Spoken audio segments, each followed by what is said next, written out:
성경은 그리스도의 이야기다. 율법으로 의를 얻어서 의가 되는 건 구원과 영생이 없습니다. 그러니까 율법은 그리스도다. 율법주의는 인간, 인본주의, 인간이 그리스도 되는 것.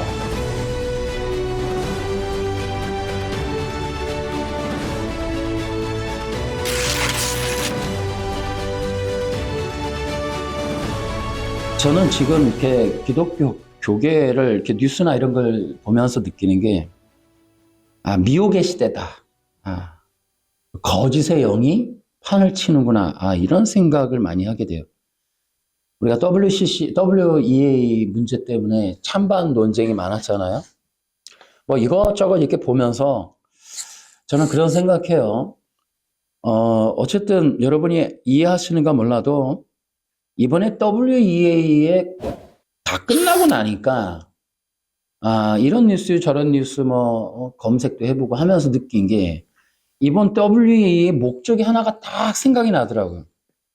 그러니까 리고렌 목사님이 이번에 주 스피커였는데 어쨌든 앞으로도 큰 역할을 감당하기로 그렇게 돼 있는 것 같아요. 근데 이분이 뭐라 그러냐면 어쨌든 이 집회에서 2033년 로마 카톨릭과 통합하겠다, 통합해야 한다, 이런 이야기를 이번에 했습니다. 그런데 조용해요, 기독교가. 로마 카톨릭과 2033년까지 통합해야 된다, 이런 얘기를 해도 조용해요.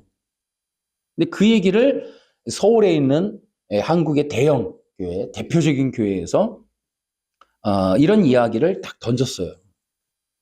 그런데 이제 이런 얘기들을 사람들이 글쎄요, 어떻게 들었는지 모르겠어요. 제가 그 예배 영상 보니까 꽉 찼던데. 근데 제가 볼 땐 이렇게 한 세 가지로 볼 수 있어요. 첫째는 관심이 없거나, 둘째는 리고렌 입장과 똑같거나, 아니면 뭐가 뭔지 모르거나, 이 셋 중에 하나인 것 같아요, 목사님들이. 이 침묵하고 있는 거 보면은.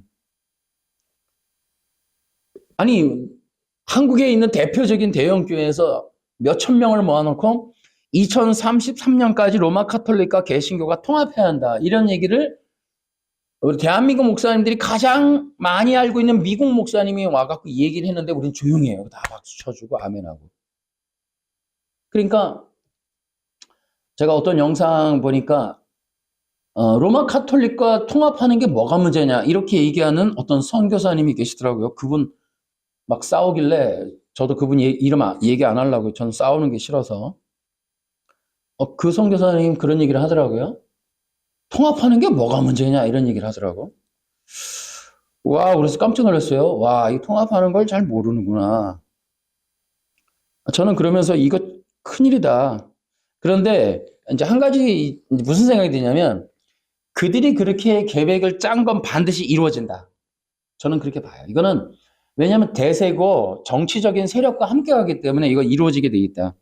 역사를 돌이켜봐도 역사를 움직이는 배우가 진행하는 계획들은 다 이루어져요. 그 속에서 기독교인들이 살아남고 몸부림치고 이러는 거지 그 일들을 우리가 기도한다고 깨지고 이러지는 않더라고 보니까.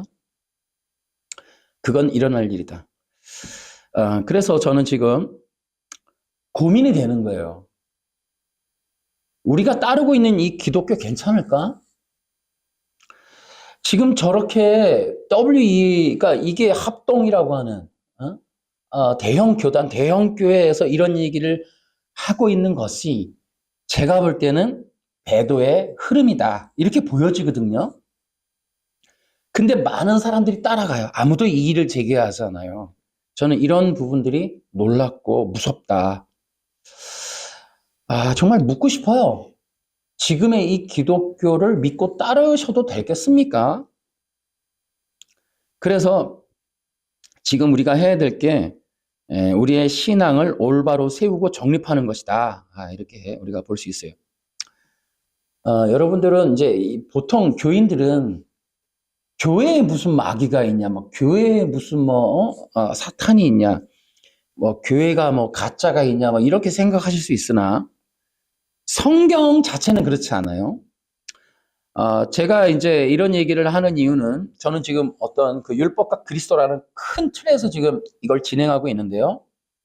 저와 이 영상의 특징은 어떤 뭐 신문이라든지 이런 영상을 매개로 해서 진행하는 게 아니고 성경 말씀의 그 내용을 따라서 지금 얘기를 하는 그런 특징이 있습니다. 그래서 우리는 어떤 누가 이렇게 영상 띄워서 그걸 뭐 이렇게 하겠다는 게 아니고 성경에 있는 대로 하겠다라는 거예요. 근데 성경에 있는 얘기 중에 우리가 이제 생각해 봐야 될 게, 우리 고린도 후서 한번 찾아볼 거예요. 고린도 후서 11장 4절을 한번 볼까요? 이런 얘기도 있다는 거. 사람들이 흔히 이제 기독교인들이 이제 놓치는 부분이죠. 어떤 사람이 와서 우리가 전파한 것과 전혀 다른 예수님을 전파하는데도 여러분은 잘도 눈 감아주고 있습니다.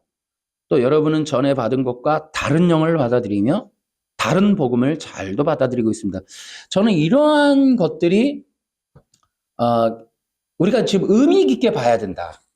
그러니까 초대교회 안에 여러분 이 내용 세 가지만 보아도 우리는 충격 먹어야 돼요.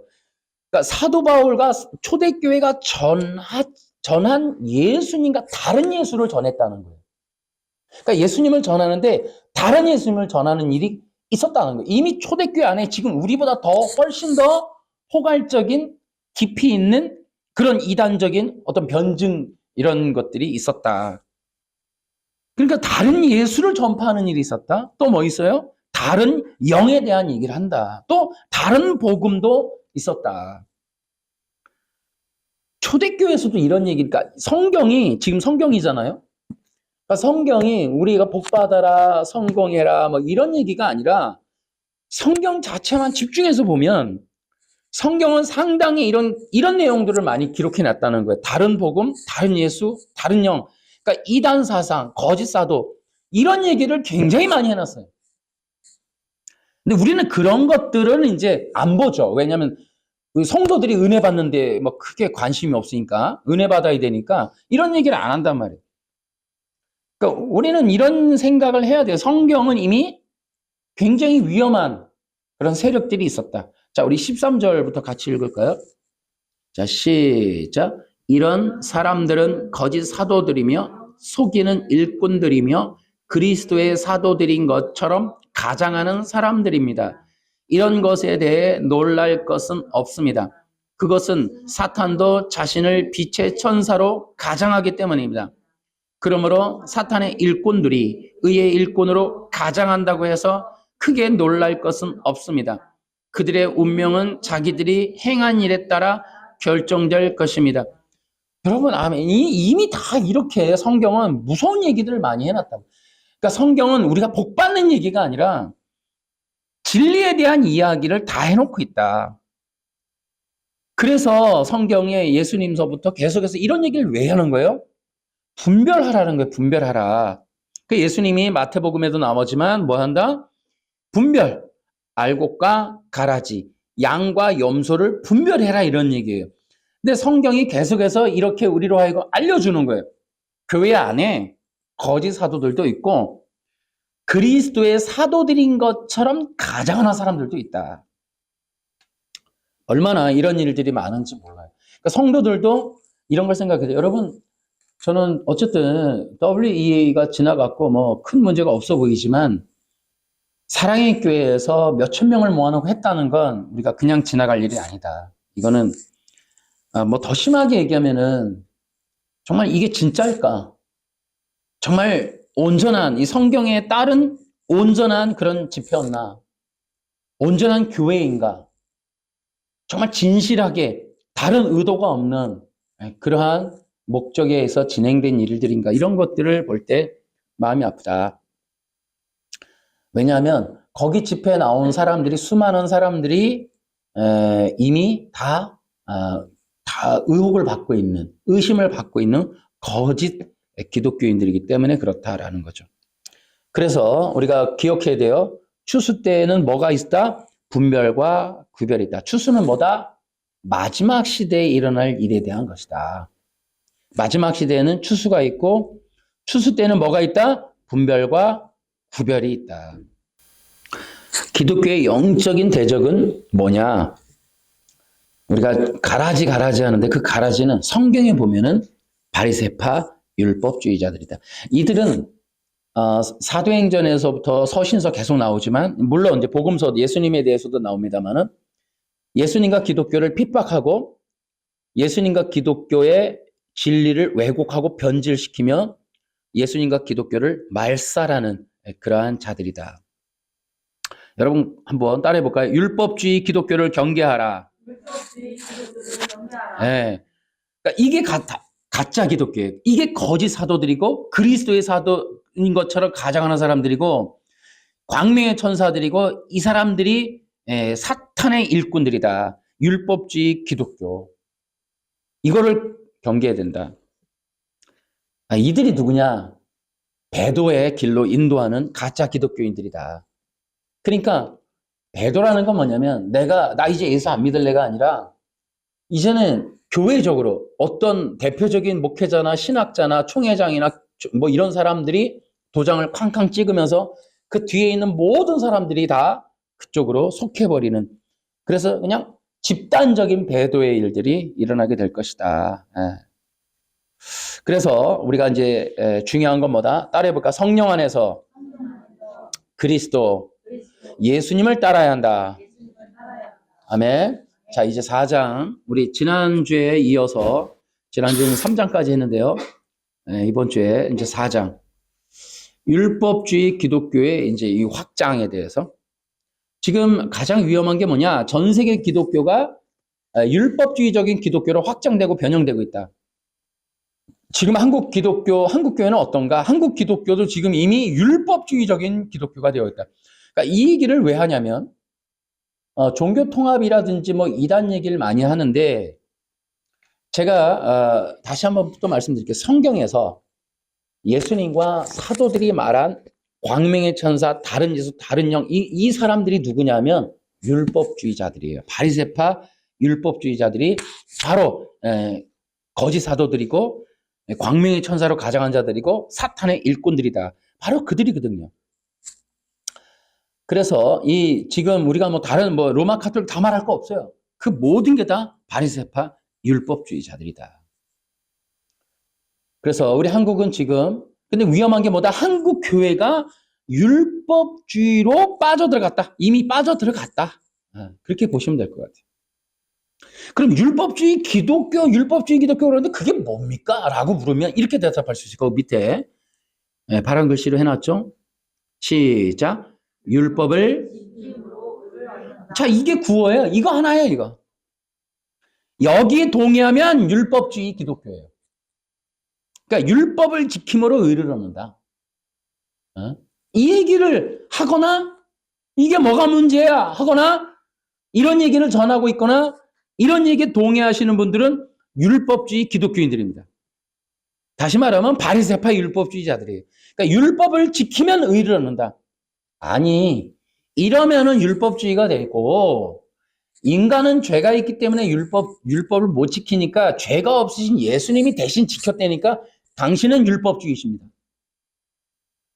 그 얘기를 하는 분들은 100% 율법주의. 이건 제가 뭐 책을 써서 만들어 놨으니까 이거는 성경에 이미 나오는 얘기예요.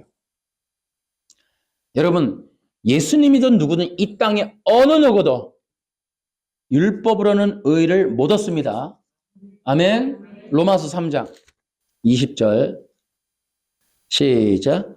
그러므로 율법을 지키는 것으로 하나님 앞에서 의롭다고 인정받을 사람은 아무도 없습니다. 왜냐하면 율법은 우리가 죄인이라는 사실을 알게 해주기 때문입니다. 그러니까 율법을 지켰다고 의를 주지 못합니다. 이것이 예수님일지라도 말입니다. 율법은 의를 주는 능력이 없습니다. 그러니까 율법을 지켜서는 절대로 의를 얻을 수 없다. 예수님일지라도. 근데 이것이 바로 율법주의 기독교를 추종하는 자들의 구호예요, 구호. 근데 이 얘기가 어디에서부터 시작됐다? 웨스트민스터 신앙 고백서에서부터 시작되고 있다. 이것이 바로 율법주의, 이 사도와 예수님으로부터 비판받은 것인데 그것이 정통인 것처럼 이 기독교, 한국, 특히 한국 세계적인 기독교 안에 그냥 정통으로 들어와 있을 수 있었던 이유는 웨스트민스터 신앙 고백서 때문이다. 그래서 가짜 기독교가 뭐냐?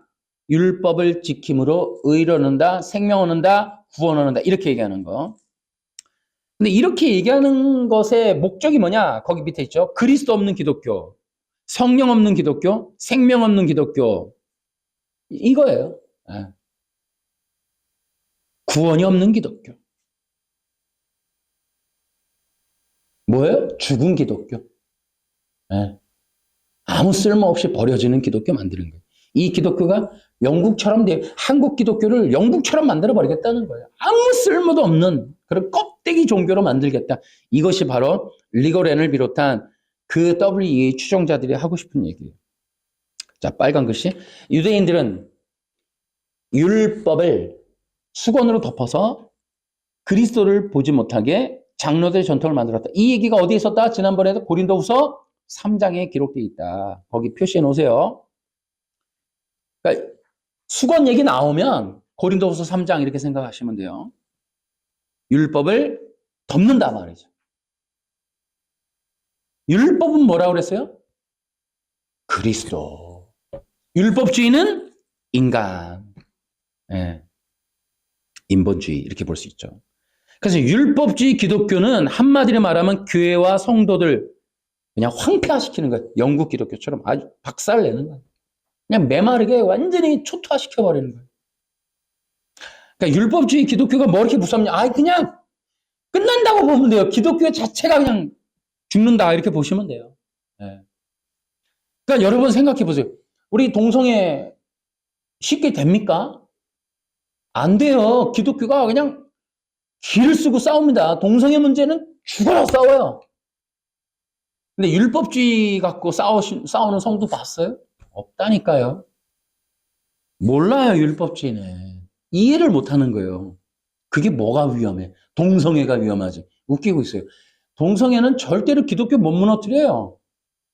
왜냐면 일단 일반인들도 싫어해. 일반인들도. 근데 율법주의는 기독교 소수의 기독교 말고 전 인류가 다 동의하는 거예요. 율법은 모든 인간의 본성이기 때문에 율법주의를 이단이라고 말하기는 불가능합니다. 그래서 이게 율법주의 안에서 뭐가 나온다? 공산주의가 나오거든요. 그러니까 진보 좌파가 나오는데 기독교가 율법주의 자체가 뭔지를 모르니까 이 좌파 공산주의를 지향하는 거예요, 이게. 그렇기 때문에 지금 이 한국 기독교의 이 실력으로는 율법주의를 극렬하게 반대할 수 있는 힘이 없어요. 전혀 그럴 수가 없어요. 그러니까 율법주의, 왜냐하면 기독교가 지금 어느 세력이 성경에서 가장 중요한 게 그리스도인데 이걸 왜 가려? 누가 그래요, 누가? 성공하는 자들의 법칙 이런 얘기 하고 있지. 그런 얘기는 그게 이단인데 그거 얘기해야 정통이 되고 진리라든지 뭐 조금만 이게 성령 조금만 나가면 바로 이단 잡혀요. 이게 이제 한국 교회가 얼마나 죽어 있는가를 보여준다. 자, 악은 죄를 죄라고 지금 알지를 못하고 진짜 진리는 진리라고 알지를 못하는 거예요. 그러니까 돼지목의 진주.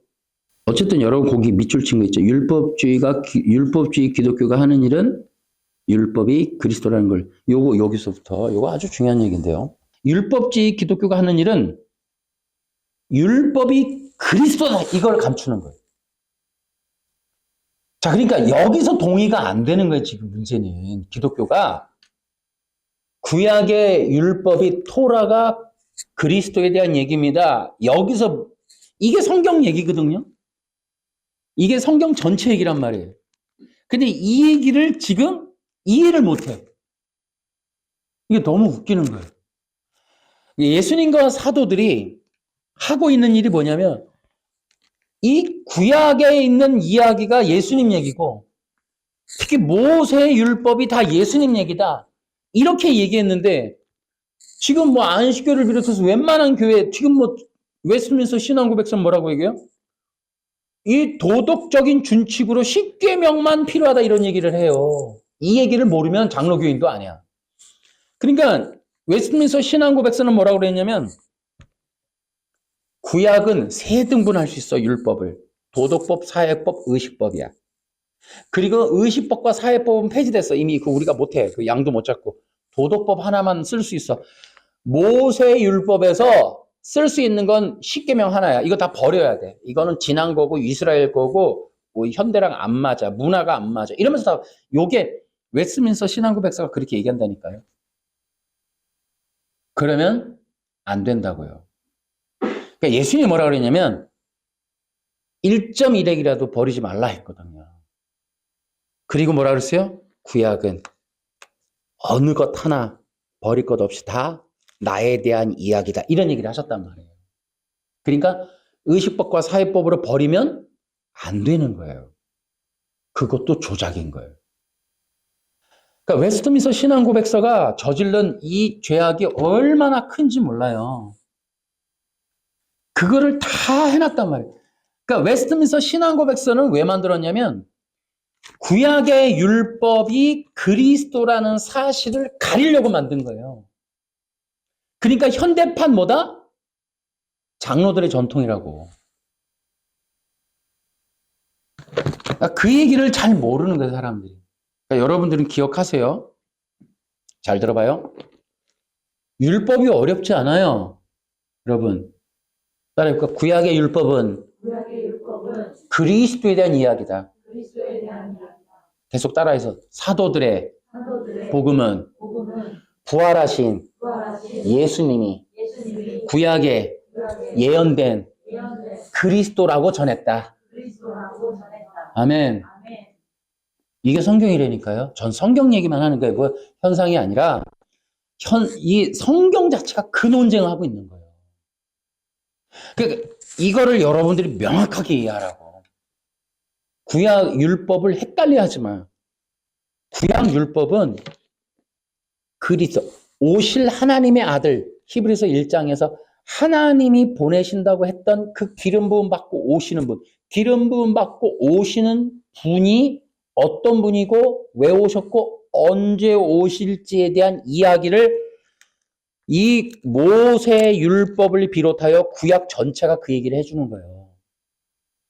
제가 유튜브 영상 가보니까 어떤 유대인 선교사가 유대인을 만나서 이사야 53장으로 복음을 전하는 내용이 나와요. 근데 거기 뭐라고 나오냐면 이사야 53장이 그리스도, 오실 그리스도에 대한 거고 그러한 어린 양이 우리가 다 죄악의 길로 갔을 때 어린 양이 묵묵히 그렇게 대신 죽음을 당할 어린 양이 오셔서 하실 일이 십자가에서 죽고 부활하는 것인데 그것이 베들레헴에서 태어난 예수요 라는 이 설명에 기겁을 한다고요.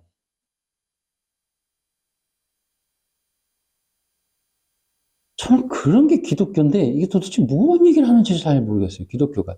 그러니까 성경은 그 오실 그리스도 하나님의 아들이 오시는 그 분이 누구냐에 대한 얘기를 하는 거예요. 구약은.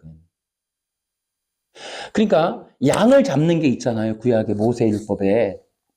그 양을 잡는 것이 인간이 유태인이 그렇게 양을 잘 잡으면 의로화가 아니라 그렇게 오셔서 죽으시고 피 흘려서 죽고 죄를 대신할 속죄 제물로 오실 아들이 누구냐에 대한 얘기를 해주는 거거든요. 그게 그리스도가 오시는 그리스도에 대한 모형이요, 그리스도에 대한 복음이요, 그리스도에 대한 그림자요, 그리스도에 대한 설명서라고 하는 것으로 이해를 하라고 하는데 지금 기독교는 역시나 유태인들과 유대인들과 별반 다를 바 없이 그것을 버리고 십계명만 붙들면 그러면 도덕을 지킬 수 있고 그럼 최종적으로 구원을 얻을 수 있어.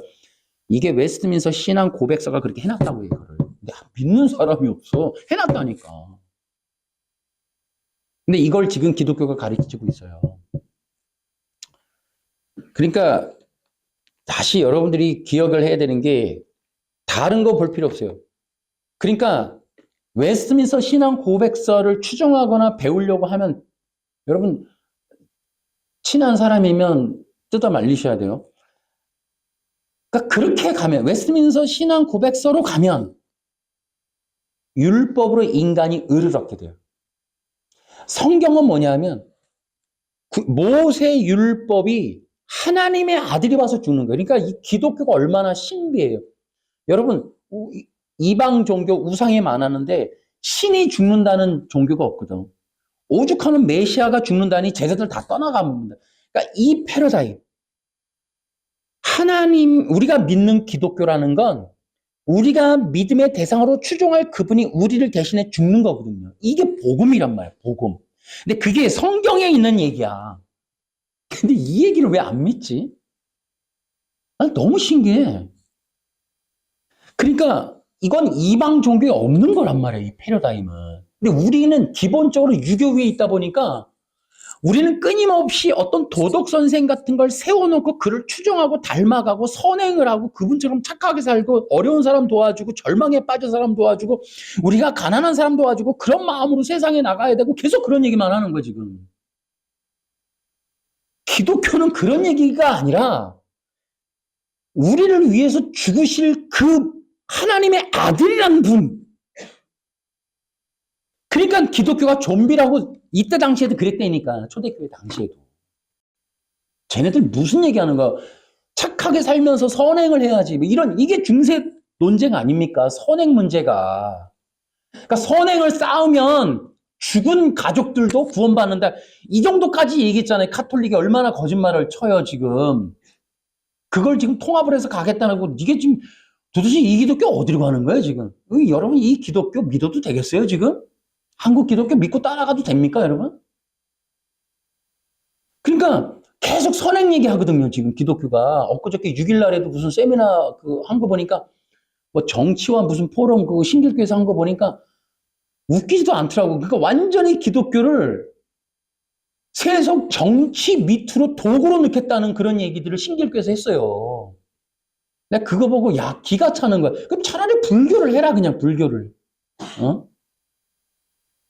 이게 기독교 얘기를 안 하는 거죠. 그러니까 기독교는 그러니까 우리가 성경 얘기만 하자면 그래. 성경 얘기만 하자면 성경은 사도들이 뭐였어요? 선행하자 그랬어요. 사도들이 가난한 사람도 그거는 일반 집사들이 했어요. 교회에서 안 하는 게 아니라 사도들은 말씀과 기도에 전무했다고. 그러면서 뭐예요? 사도들이 전하는 말씀이 그리스도예요. 그리스도. 그러니까 이 그리스도 중심적인 기독교가 어느새 변질이 돼갖고 인간의 행위 중심으로. 그러니까 이 웨스트민스터 신앙고백서가 편만하게 이제 쫙 완료가 되니까 이제 세미나 포럼 나오는 게 전부 그 위에서 선행을 나오는 거야. 선행. 그러니까 종교 통합이랑 너무 일맥상통하니까 그 흐름이 WEA가 오며 가며 그 앞뒤로 전부 선행. 그래서 기독교가 뭐 한다? 우리가 가난한 사람을 품어야 된다. 세상을 품어야 된다. 어려운 자들과 지들은 어려운 자리에 안 가거든요. 이게 뭐예요? 이게 사상팔이라고 그러잖아. 사상팔이. 네? 이 자기들이 이 지시팔이를 하는 거야. 조국이처럼. 가진 법꾸라지라 그래. 법꾸라지. 서울대 법대 교수가 뭐 한다? 법을 교묘하게 피해가는 그런 전략. 그래서 법기술자라 그래. 법기술자. 법꾸라지. 그러니까 종교 기술자들도 성경이래 선행이 이러면서 자기는 안 하면서 성경에도 없는 얘기를 해가면서 그딴 식으로 조작을 하는 거예요. 여러분 이 기독교 믿고 가셔도 되겠어요 여러분? 나는 진짜 성도들이 제일 안타까워요. 어떻게 분별할 것이며 과연 이 기독교를 믿고 가셔도 되겠어요? 사랑의 교회가 대놓고 로마 기독교와 통합하겠다고 선언하는 이 마당에 사랑의 교인들을 열광하겠지만은 과연 여러분 그러다 보니까 많은 사람들이 따라가는 것 같은데 괜찮겠어요 진짜 이 상황은? 여러분 우리가 의심치 않고 그냥 믿고 따라가도 되겠습니까? 저는 안타깝습니다. 어쨌든 이 성경이 그리스도에 대한 이야기라고 하는 이 진리를 역사가 감춰왔기 때문에 여러분들 여기서 흔들리시면 안 돼요. 따라해볼까? 성경은 그리스도의 이야기다. 그리스도의 이야기다. 여기서 여러분들이 흔들리면 안 돼. 그러니까 자, 지금 이제 마지막 시대란 말이에요. 2033년 8년 남았어요.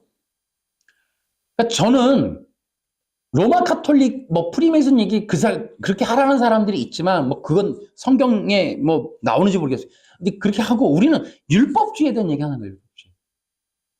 그러니까 계속해서 이제 이런 얘기들을 우리는 붙잡고 가야 된다. 저는 그렇게 생각을 하고 있습니다. 그래서 그 밑에 파란 글씨 한번 볼까요? 율법주의는 뭐예요? 인본주의, 행위구원이다. 그럼 행위구원은 뭐예요? 인간이 그리스도가 되게 하라. 이해하시겠어요? 자, 이거는 선악과 언약의 내용을 모르면 또 이게 이해가 안 돼. 일반인들 내가 이거 PPT를 띄워놔도 이게 뭔 소리야 그럴 거예요. 이건 선악과가 이해가 안 되면 이해할 수가 없는 거예요. 왜냐하면 이해할 수가 없죠. 웨스트민스터 신앙고백서가 행위 언약으로 이걸 다 얽어놨기 때문에 열매를 먹고 안 먹고라고 하는 행위로 이거를 풀어놨기 때문에 어느 누구도 그거 외에는 모른단 말이에요. 선악과 언약에 다른 뜻이 있는지를. 그러니까 이 기독교는 종교 통합을 해도 전혀 이상한 상황이 아니다. 지금은 우리 한국이 지금 뭐 국방력이 무장 해제 수준으로 지금 가고 있는 것처럼 전 국민이 지금은 이제 북한과 중국과 통합이 돼도 아무 이상하지 않을 만큼 완전히 우리는 이제 끝난 상태에 있다, 세팅이 끝났다, 이제 이렇게 봐야 되는 상황인데 기독교도 그래요. 로마 카톨릭이든 불교든 우리가 야합하고 통합하고 뭐 손을 잡고 뭐 오정희 목사님이 뭐 불교와 막 이게 로마 교황과 손잡으면 아마 열광하고 우리는 눈물을 흘려가면서 막 로마 카톨릭 아마 찬양하게 될걸. 그런 일들이 있을 거라니까요. 너무 흠모하고 사모하니까 이게 뭐 예수님을 사모하는 건지 모르겠지만 이게 이제 우리는 그렇게 간다고요. 어떤 상황을 보고 간다고. 그래서 이 행위구원이 인간이 그리스도가 되는 것이다. 이 얘기가 이해가 안 돼. 지금 이해가 안 돼요. 그러나 이제 어쨌든 여러분들은 우리가 이제 많이 배웠으니까 이걸 좀 기억하시자. WEA 종교통합운동의 내용이 뭐냐? 외신서 발간 200주년을 기념해서 지난주에 우리가 PPT 떼어놨죠. 이거는 가짜 복음주의 단체예요. 그래서 지금 이 외신서를 기반으로 200주년을 기념해서 만든 건데, 지금 이 한국에서도 여러 사람들이 이제 여기에 동참하고 동의하고 있어요. 특히 여기 이 WEA를 좋아하는 사람들이 있더라고. 왜냐하면 WEA의 주 메인 스피커, 강사들이 누구냐면, 우리가 이제 그 추수사역이라고 해갖고 많이 알고 있잖아요. 채안, 신드 제이콥스, 빌 존슨, 이런 사람들이더라고요. 그러니까 여러분, 이게 이제 다 신사도라는 사람들이고, 이 사람들이 이제 그 플러신 학교라든지, 이제 이쪽 계열이잖아요. 신복음주의, 피터 와그너라든지. 이러니까 우리 한국에서 누가 좋아해요? 한국에서 바로 이런 사역을 했던 사람들이 WE를 다 좋아. 그래서 그 영상을 하나 봤어요. 그랬더니 거기 보니까 우리나라에서는 박호종 목사님이 이제 여기를 WE를 이렇게까지 좋아할 줄 몰랐어요. 왜냐하면 그게 이제 아이합이란 말이에요. 한국 기도의 집 아이합과 연결돼 있다 보니까 이제 이분이 이제 데이비드 차와 연관돼 있고 또 이제 아이합과 연관돼 있고 그러다 보니까 이 아이합이 WEA의 주축 세력이에요. 그러다 보니까 이게 알고 봤더니 WEA에 웬가는 게 다 들어왔더라고. 그러니까 기독교 이름 달고 있는 게 다 들어온 거예요. 카톨릭 빼고 정교회 빼고. 와, 그러니까 의외로 신사도 계열이 이 WEA에 다 뭉쳐 들어와 있더라고. 굉장하더만요. 그런데 알고 봤더니 그 사람들이 리고렌과 이 채안이나 이런 사람들이 그 로마 카톨릭과의 종교 통합을 이끌어가는 선두주자들, 바로 그런 사람들이더라고요. 이건 제가 영상에서 확실히 보고 말씀을 드리는 거예요. 어찌됐든 이 WEA는 웨스트민스터 신앙고백서와 깊은 연관이 있고 행위언약과 관련돼 이들이 이제 가지고 있는 여러 가지 문제들. 그래서 신사도 문제도 나중에 또 우리가 또 함께 나눠야 되겠지만 선악과 언약과 굉장히 관련이 있죠. 이들이 이제 가지고 있는 위험성, 지금 한국에서 신사도의 이제 여러 가지 성령 사역의 문제는 바로 영지주의적인 그런 경향을 갖고 있다. 우리는 그렇게 볼 수가 있어요. 이걸 아까 우리 PPT 띄워드린 그 내용을 이제 기억해 두시면 나중에 참고가 돼요. 율법주의는 뭐다? 인본주의 행위권. 행위권이 뭐다? 인간이 그리스도가 되게 하라. 이 구호가 대단히 중요합니다. 이게 영지주의자들의 구호거든요. 이 문제가 신사도와 연결돼 있다. 이런 정도는 여러분들이 알고 계시면 좋겠어요. 그렇기 때문에 저는 이제 성령님의 흐름 안에서 제가 볼 때는 앞으로 이 창세기 2장 17절에 대한 해석, 선악과 언약에 대한 해석이 논란이 되는 그런, 왜냐하면 이것을 올바로 해결하지 않으면 분별하기는 불가능해집니다. 그래서 정말 진정 살아있고 깨어있는 그런 사람들이 나타나서 이런 문제를 다시 한번 논의할 때가 올 것이다. 저는 그렇게 한번 희망찬 기대를 해봅니다. 자, 사도행전 15장에는 대단히 재미난 얘기가 나옵니다. 이제 사도행전 15장 여러분이 한번 펴놓으시면 거기에 제목이 써 있어요. 뭐라고 써 있어요? 예루살렘 회의라고 아마 써 있을 거예요. 그래서 사도행전 15장에는 여러분이 찾아보면은 이렇게 나올 겁니다. 기독교 역사에 기록된 최초의 공의회. 이렇게 여러분들이 네이버나 AI한테 물어보면 이렇게 답을 해줘요. 기독교 역사에 기록된 최초의 공의회, 모든 교회들의 회의, 이렇게 나옵니다. 그런데요, 그러면 그 회의의 내용이 뭐냐? 안디옥 교회에서 유대에서 온 일부 신자들이 여기서 이제 논란이 생긴 거예요. 아무리 예수를 믿어도 할례를 받지 않으면 구원받을 수 없다고 주장을 한 거예요. 그러니까 이게 뭐냐면 이방인 신자들에 대해서 유태인들이 이의를 제기한 거예요. 그러니까 안티옥이라고 하는 교회에서 이방인 신자들이 유태인 신자들과 혼합이 될 때 유태인 신자들이 이의를 제기하는 거죠. 아무리 이방인들이 예수님을 믿었다고 해도 할례를 받지 않으면 구원 못 받아요. 이거를 들고 일어난 거예요. 이거를 이제 예루살렘에 와서 이제 다 같이 회의를 연 거예요. 어떻게 할 것이냐. 바울과 바나바는 이때 강력하게 반대했고요. 그래서 이제 문제 해결해서 예루살렘에 향합니다. 참석자들은 누구냐면 사도들과 장로들, 바울, 바나바 그리고 안디옥 교회 대표들이었어요. 핵심적인 내용은 이방인 신자들도 할례를 받고 율법을 지켜야 하는가. 베드로가 주장했어요.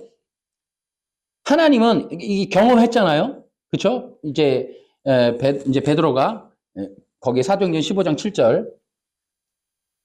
자, 시작. 많은 토론이 있은 후에 베드로가 일어나 말했습니다. 시작. 형제 여러분, 하나님께서 얼마 전에 여러분들 중에서 나를 선택하시고 이방인들에게 복음을 전하게 하셔서 그들도 이 복음을 듣고 믿게 하신 것을 여러분들도 아실 것입니다. 모든 사람의 생각을 아시는 하나님께서 우리에게 성령을 주신 것과 똑같이 그들에게도 주셔서 그들을 인정하셨습니다.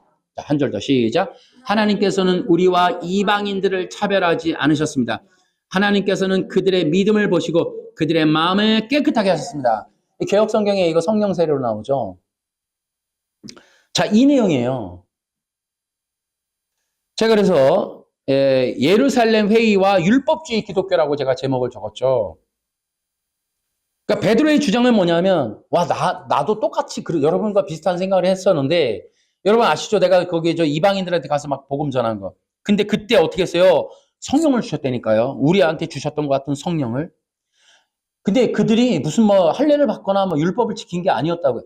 믿음을 고백을 했을 때 성령이 임하셨다. 그러니까 믿음으로 마음을 깨끗하게 했었다. 차별이 없었다. 이런 얘기를 했어요. 그런 얘기를 이제 하면서 우리는 그들과 마찬가지로 11절 시작. 우리는 그들과 마찬가지로 주 예수님의 은혜로 구원을 받는다는 사실을 믿습니다. 그러자 온 무리가 잠잠해졌어요. 그들은 바울과 바나바의 말에 귀를 기울였습니다.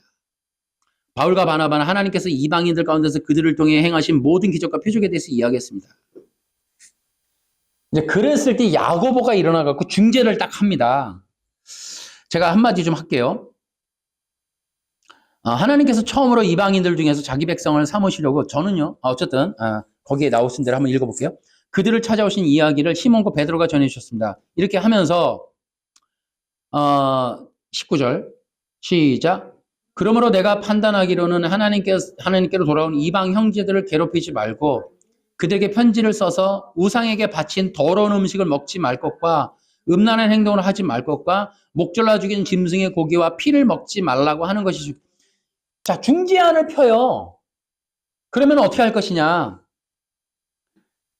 그 네 가지를 얘기해요. 우상에게 바치는 음식 먹지 말게 하자, 음행을 금지하게 하자, 목졸라 죽인 짐승의 고기를 금지시키자, 피를 먹는 것을 여기 내가 써드린 대로 네 가지를 요것만 중지시키고 할례를 받게 하거나 율법을 지키게 하지 맙시다. 이렇게 하고 야고보가 중재를 하고 이게 통과가 돼요. 그리고 이것이 이제 결정이 편지로 작성돼서 안디옥 교회에 전달되고 이방인 신자들에게 큰 기쁨과 자유를 주었다. 이렇게 돼 있습니다. 그러니까 기독교가 이런 논쟁이 있었다는 걸 여러분이 기억하셔야 돼요. 그것이 성경의 자, 이게 되게 중요한 거예요. 뭐냐? 유대인들의 주장 뭐예요? 예수 믿어도 율법을 지켜야 돼. 여러분, 이 주장이 지금 전 세계 기독교에 만연되어 있다고요. 지금도 뭐예요? 그러니까 결국은 웨스트민스터 신앙 고백서가 뭘 기록해놨다고요?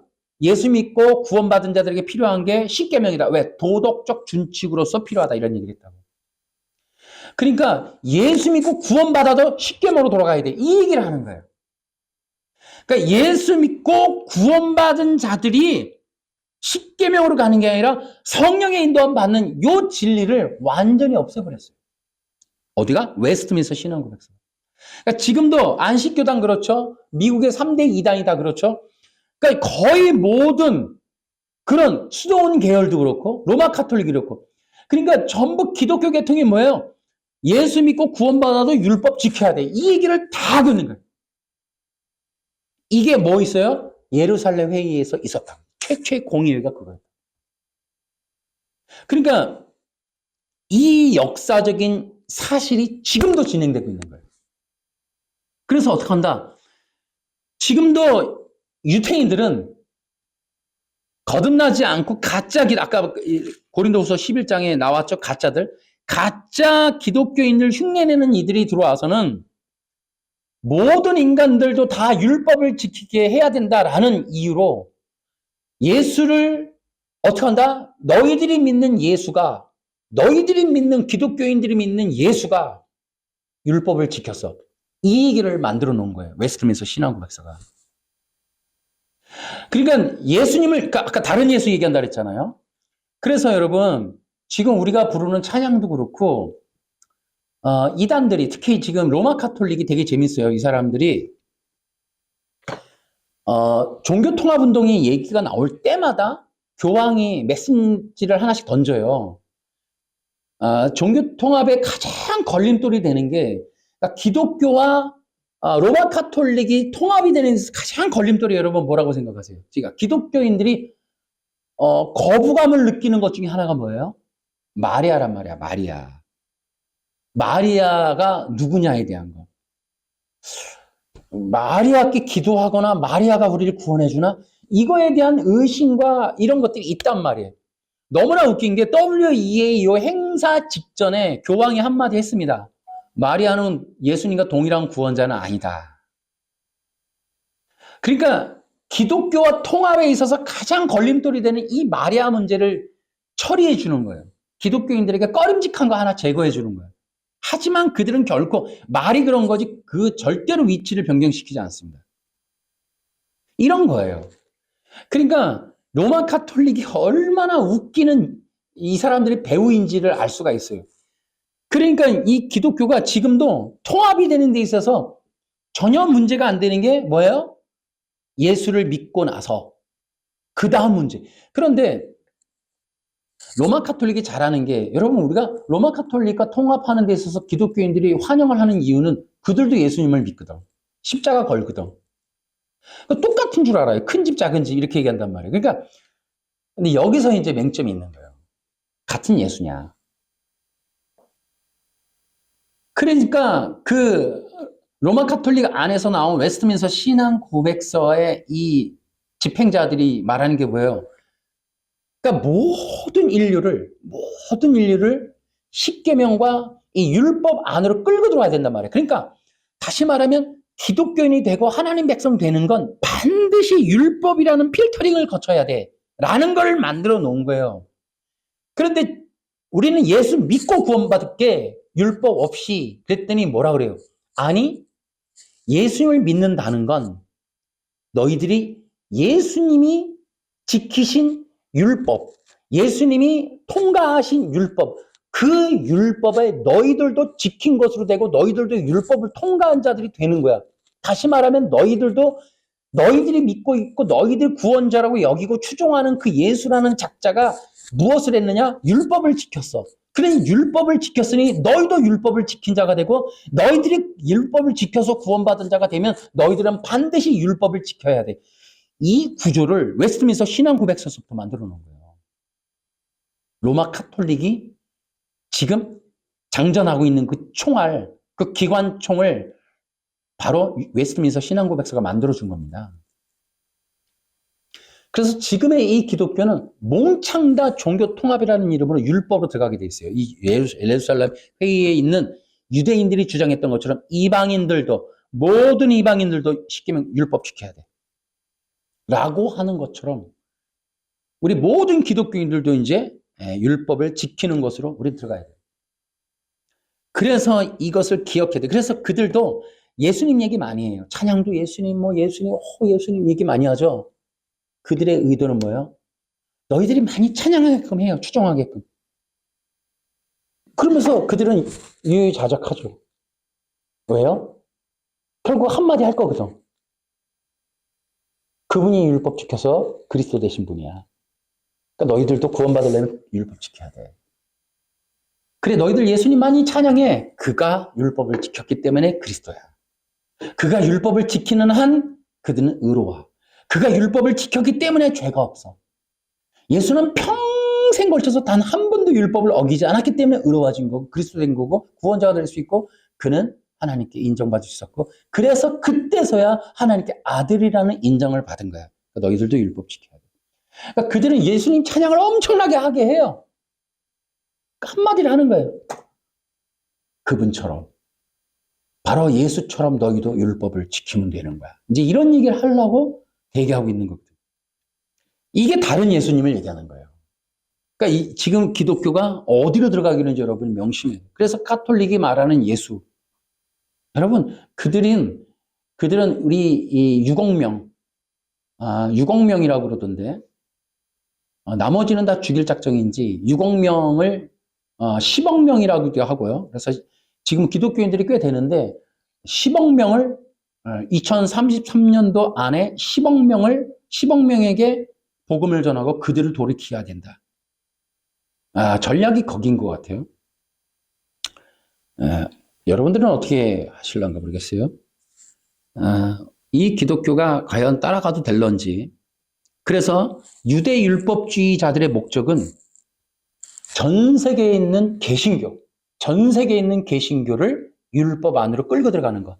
이게 바로 지금 유대 율법주의자들 또 지금의 이런 종교 세력들이 원하는 건 지금의 이 개신교를 매가지 잡아갖고 율법 아래를 끌고 들어가는 겁니다. 그렇게 해서 그 얘기는 이제 그러면 그들의 그렇게 하는 목적 아까 얘기했죠. 그리스도 없는 기독교 뭐 이런 얘기. 또 그러한 의도, 목적. 이거 굉장히 중요하죠. 우리는 이미 다 얘기를 했어요. 그런 것들이 있기 때문에 우리는 지금 굉장히 중요한 분별력이 필요한 시대다. 자, 그럼 간단하게 마지막 그 예고편 같은 걸 하고 끝낼게요. 8장에. 그 앞에 거 우리가 좀 넘어오긴 했는데 나중에 또 다시 그 문제를 왜냐하면 외신서와 행위 언약의 문제는 따로 우리가 좀 거론을 해야 돼요. 그래서 외신서의 구체적인 문제점들을 우리가 나중에 또 한번 나눠보기로 하고요. 8장을 한번 거기에 나와 있는 걸 한번 보겠습니다. 기독교와 성령의 문제 풀어놓아 다니게 하라. 자, 이게 여러분들이 예수님을 믿고 의를 얻는 것과 예수 믿고 성령 받아 의롭게 되는 것, 이 두 가지의 차이점이 얼마나 큰지를 여러분이 아셔야 돼요. 자, 간단하게만 얘기할게요. 일단은 율법으로 의를 얻어서 의가 되는 건 구원과 영생이 없습니다. 반드시 성경에 나와 있는 영생은 예수님을 믿고 성령으로 거듭난 자들에게만 성령이 생명으로 주어지는 거예요. 생명의 성령의 법. 이해되십니까? 다시 말하면 성령에서만 여러분이 구원이 있는 거예요. 율법을 지키는 것으로는 절대, 여러분, 왜 종교회의, 그게 이렇게 중요하겠습니까, 여러분? 바울과 바나가 목숨 걸고 막은 겁니다, 이거. 절대로 이방인 신자들이든 누구든 예수님을 믿고는 의를 얻을 수 없다. 그래서 바로 사도행전 뒤에 로마서 붙어서 강력하게 얘기하는 거예요. 어느 누구도, 어느 사람도 율법으로는 의를 못 줘. 강력하게 선언해서 뿌리 박아놓은 겁니다. 율법으로는 의를 얻죠. 율법은 우리를 죄를 알게 하고 그리스도께를 인도하는 거야. 우리가 그리스도를 알아야 하는 것이 율법의 목적이고, 신약에 와서는 십자가에서 죽고 부활한 예수님을 보고 그가 바로 구약에 예언한 그리스도이시고, 그 그리스도이신 예수님을 믿을 때에만 우리에겐 구원이 있어. 이 어마어마한 복음이죠. 이 복음을 목숨을 걸고 지킨 거예요. 그래서 여러분, 지난주에도 얘기했죠. 여러분, 사도 바울의 핍박은 누구로부터 받았다? 로마가 아니라니까요. 유대인들한테 받은 거예요. 유대인들. 40에 하나 가만 매서부터 전부 유대인들. 내가 그 요절도 보여드렸죠. 유대인들로부터 핍박을 받았다고. 왜? 율법을 지켜서 의를 얻는 이걸 어겼다고. 율법을 지켜서 의를 얻는 이 율법주의적인 종교의 틀을 넘어갔기 때문에 핍박받은 거예요. 지금 이 기독교가 지금 예루살렘 회의처럼 목숨 걸고 지켜야 될 어떤 운명적 종교 전쟁을 감행해야 되는 거예요. 근데 가능하겠냐 이거죠. 지금에 와서 웨스트민스터 신앙 고백서를 거절한다는 거, 제가 비판한다는 거 몇 명이나 동의하겠어요? 얼마나 대한민국이 웨스트민스터 이게 얼마나 신봉합니까 지금? 합동은 뭐 어마어마한 교단적 신앙이니까 거기는 아예 말도 못하고. 여러분, 제가 그 일반 다른 교단에서도 제가 그 사용하는 걸 알고 있거든요. 그 개교회적으로. 근데 그런 사람들조차도 이게 문제라고 하면 안 받아들일 거라고요. 그러니까 지금 이런 상태에서 이 사도행전 15장의 이 논쟁 문제 굉장히 중요한 겁니다, 이거. 과연 이방인들이 율법을 구원받았다고 해도, 예수 믿었다고 해도 그들에게 율법을 여러분, 그런 내용이 성경에 써 있다니까. 지금 내가 말하는 내용이. 그러니까 복 받고 이러는 게 아니라 또 다른 내용이 아니잖아요. 율법 얘기라니까. 그러니까 유대 율법 얘기가 성경에 들어있어요. 저는 성경 얘기하는 거예요. 뭐 여기 다른 게 있지 않아요. 뭐. 그러니까 이 내용이 너무 중요하기 때문에 이게 인류 역사를 바꾸는 엄청난, 이게, 여러분, 이거 보고 콘스탄틴이 드디어는 이제 공회를 또 새롭게 여는 거예요. 세계 공회라고, 세계 공회, 니케아 공회를 엽니다. 여러분, 지금 어떤 움직임이 있는 줄 아세요? 우리 사도신경 없애자는 거예요. 그러면은 로마 카톨릭과 개신교가 통합을 하면 선언문이 나와야 되잖아요. 하나의 공교회적 신앙 고백. 그게 니케아 공회다. 지금 니케아 신앙 고백으로 통합하자, 이런 움직임이 있다고요. 제가 그걸 다시 면밀히 살펴봤는데, 어쨌든 우리가 나중에 또 별도로 한번 나눠봅시다. 근데 지금 콘스탄틴이 지금 이 사도행전 15장의 예루살렘 회의의 이 공교회를 따갖고 자기가 세계 공회를 연다고요, 이게. 이게 이제 터키 니케아에서 이걸 해요. 자기가 돈 내갖고 이걸 한다고. 자기 금은 다 팔아갖고. 그래갖고 이거를 이제 열 때 니케아 공회가 뭐 했다? 여기서 이제 부활절, 절기 논쟁이 되게 중요하게 여겨졌어요. 니케아 공회에서 부활절을 만든 게 가장 커요. 그 부활절을 만들 때 시작점, 날짜를 따질 때 바로 이 중요한 게 성탄절이었다고. 여러분, 근데 이게 니케아 공회잖아요. 교회들의 모임이잖아. 그러면 여러분 예루살렘 교회가 여러분 이게 빠져서 돼요? 빠졌다니까? 다시 말하면 니케아 공의회의 콘스탄틴 로마가 목적하는 게 뭐냐면 로마 제국을 하나로 통합하고 이 백성들을 연합하는 종교를 필요로 해요. 근데 이 종교를 왜 만드느냐? 인간들, 로마를 통치하는 통치 사상으로서의 역할과 도구를 종교회가 맡긴 거예요. 그걸 택하는데 그게 기독교를 택한 거예요. 근데 기독교를 택하되 조건이 있었어요. 하나는 유대적 기독교를 끊어내는 거. 그리고 이방 기독교를 혼합시키는 거. 그래서 콘스탄틴이 그 작업을 해서 그 공교회적인 잡신들을 모아놓은 하나의 기독교를 완성시키기 위한 신학을 위하여 니케아 공회를 여는 거예요. 그때 이들이 하나로 통합할 수 있는 게 뭐냐? 결국 예수님을 어쨌든 끌어다 놓기는 하는데 바로 이방의 역사와 종교의 시스템 안에 넣어버리는 거예요. 그게 바로 성탄절과 부활절을, 다시 말하면 유대의 이 절기를 싹 뽑아버려요. 그러면 이 공회가 통과가 되잖아요. 통과가 어떻게 됩니까, 이게? 지금 얼마나 예민해요. 지금 15장에 보면은 예루살렘 회의가 감히 유대율법 이 문제가 얼마나 예민해. 근데 이게 통과가 된다고요. 왜 통과가 돼요? 여기에 유대율법자고. 그러니까 유태인들이 없었거든요. 그러니까 사도 바울의 후손들이 없었단 말이에요. 사도 바울의 후손들이 진짜 기독교거든. 그 영향받은 어떤 교회들, 뭐 디모데라든지. 그러니까 이걸 싹 빼버리는 거예요. 사도 바울의 복음을 갖고 있는 교회들을 싹 빼버리고 이게 알렉산더, 이집트하고 터키 사람들 모아놓고 장난친 게 바로 이 니케아 공회예요. 그거를 지금 로마 카톨릭과 종교 통합을 하고 나면 공교회가 같이 고백할 수 있는 신앙 고백을 몰라까 니케아 공회의 신앙 고백을 중심으로 하자 지금 그렇게 하는 거예요 지금. 이방 신과 떡을 만들어 놓은 그 니케아 공회의 신앙 고백을 지금 우리나라에서도 그거 좋아하는 사람들이 있는데 문제점이 있어요. 어쨌든 지금 이 예루살렘 회의가 대단히 중요한 그런 영적인 의미를 가지고 있다는 거죠. 그러니까 지금 이것은 이 시대에도 동일하게 지금 문제가 되고 있다. 그러니까 한국 기독교가 율법주의화되는 아주 절대절명의 위기 상황에 놓여 있다. 이 문제. 이런 것들을 우리가 생각할 때 우리가 이제 그러면 어떻게 볼 것이냐? 그들이 이제 바꿔놓고 싶었던 바로 그리스도.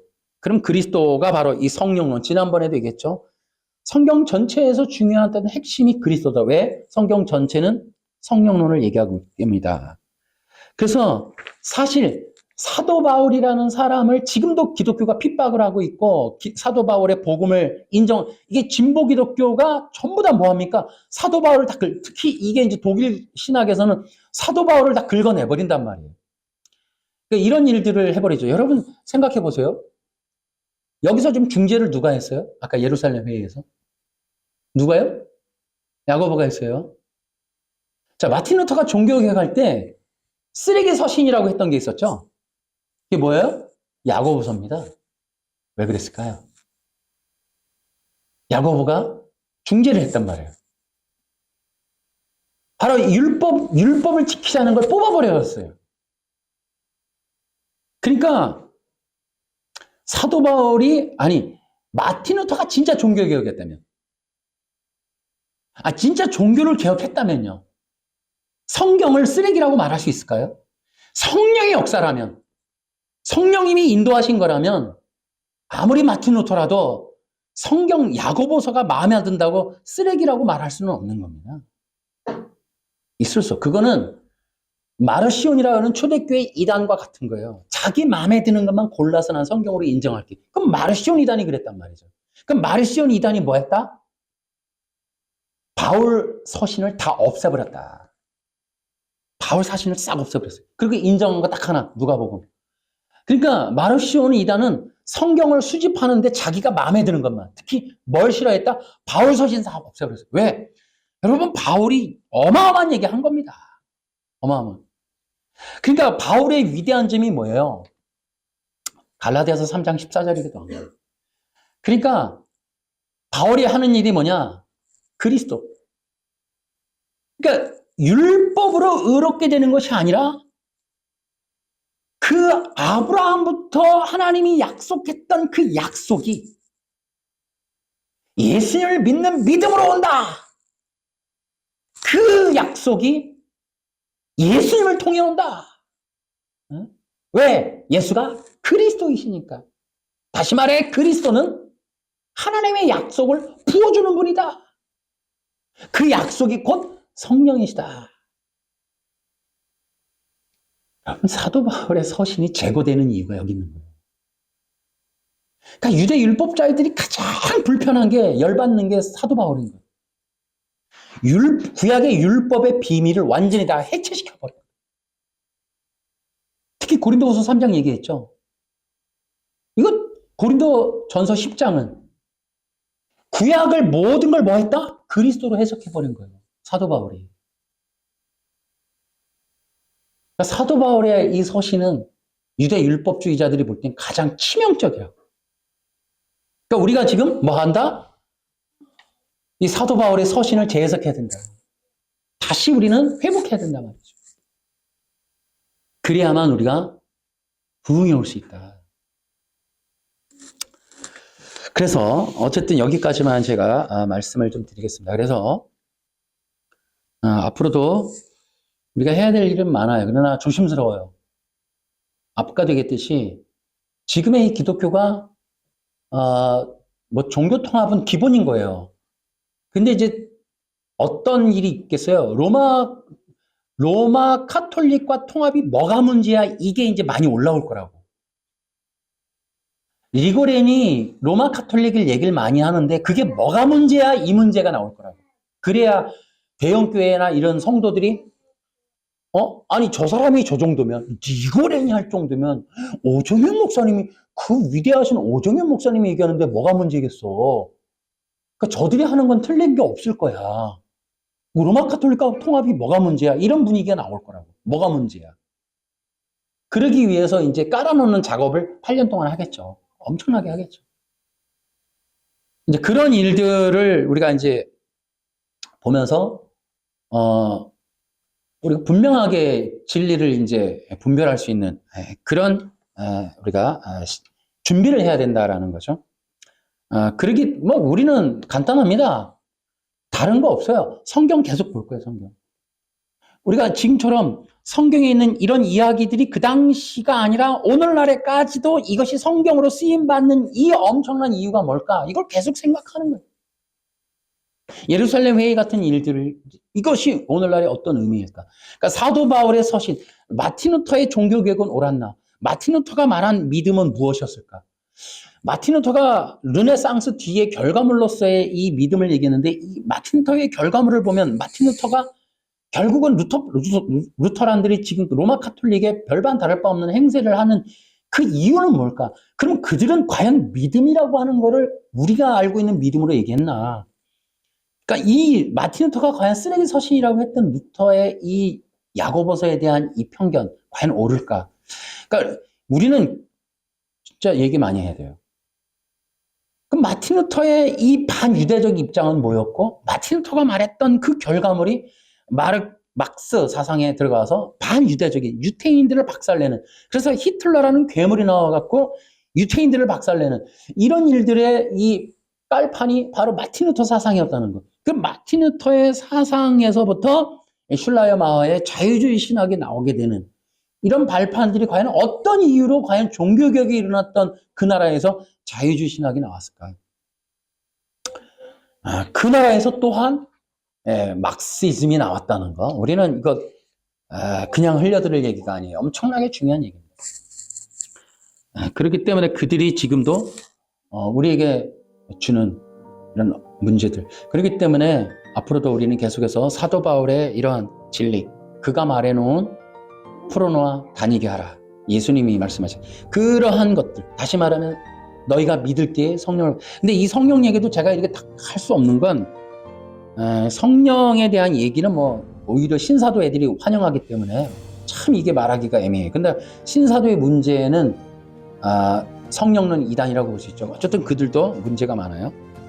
어쨌든 우리가 이러한 진리 사역을 통해서 마지막 시대에 정말 중요한 분별 사역을 우리가 해야 된다. 이해하시겠습니까? 자, 마지막으로 해볼까요? 율법, 자, 따라해볼까요? 율법은 그리스도다. 율법주의는 인간, 인본주의, 인간이 그리스도 되는 거. 여러분, 이러한 엄청난 이런 얘기들이 또 이게 줄기를 타면 영지주의까지 내려가고 엄청난 얘기들이죠. 그러니까 이런 것들을 우리가 잊지 말고 우리는 정말 깨어 있어야 되겠다, 이런 생각을 많이 하게 됩니다. 여러분과 내가 그래서 딱 할 수 있는 건 십자가의 복음이더라고요. 이 십자가의 복음. 왜냐하면 그 안에 다 들었어요. 그들이 말하는 예수가 여러 가지를 있지만 음모가 있듯이 우리도 이 십자가라는 말 안에는 많은 걸 우리도 포함하고, 이 십자가의 복음, 이 안에 그들을 이길 수 있는 강력한 힘이 들어요. 아멘. 이 십자가의 복음을 따르는 여러분과 제가 되기를 주 예수님의 이름으로 축원합니다. 기도합시다.